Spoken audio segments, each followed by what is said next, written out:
का दैनिक मन्ना। Praise the Lord. नया दिन नई उम्मीद में आप सभी का स्वागत है।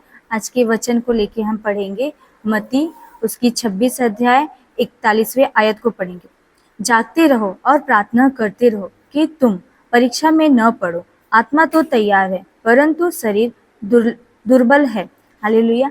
परमेश्वर इसे प्रार्थना के बारे में और परीक्षा में न पढ़ने के बारे में बातें करता है। परमेश्वर कहता है कि रहते समय हमें प्रार्थना करते रहना चाहिए।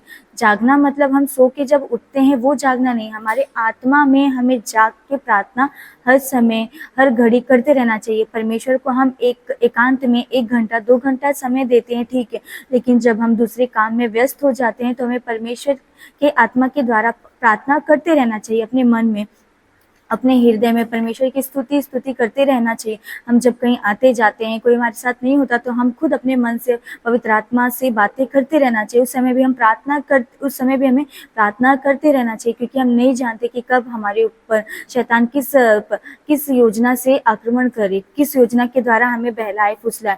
हम नहीं जानते कि कौन सी घड़ी में हमें कौन सी परीक्षा आ पड़ेगी। इसीलिए हर समय जागते हुए प्रार्थना करते रहना चाहिए। शरीर तो कभी कभी हमारा साथ छोड़ देते, क्योंकि हम इस जगत में हैं।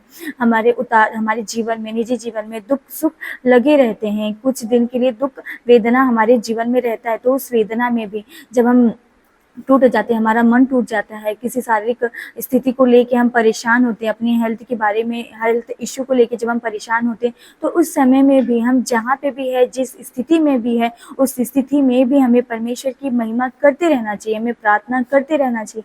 परमेश्वर हर वक्त हमें प्रार्थना के बारे में ही बताता है कि जहाँ पे भी हम हैं, जिस परिस्थिति में हैं, उस परिस्थिति में भी हमें प्रार्थना करते रहना चाहिए, क्योंकि हमारा स्वर्गीय पिता अपने पिता के ओर दाहिनी ओर बैठ के हमारे लिए प्रार्थना तो कर रहा है, लेकिन हम बिना प्रार्थना के ये इच्छा कैसे रख सकते कि हमारी सारी स्थिति ठीक हो जाए, हम जो चाहते वो मिल जाए। जब हम भी एक मन हो के परमेश्वर में प्रार्थना करेंगे, परमेश्वर जो हमारे लिए अपने पिता से प्रार्थना करता है, तो वो प्रार्थना का उत्तर मिलने में सहायता मदद होगी। इसलिए प्रार्थना में हमेशा बने रहना चाहिए। हालेलुया। इस वचन के द्वारा परमेश्वर आप सभी को आशीषित करें।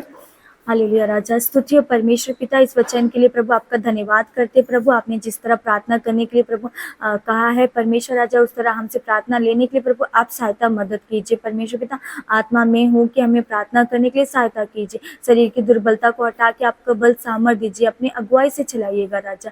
इस छोटी सी प्रार्थना विनती को उद्धार करता यीशु मसीह के नाम में मांगते, सुन और कबूल कर मेरे स्वर्गीय पिता, आमीन।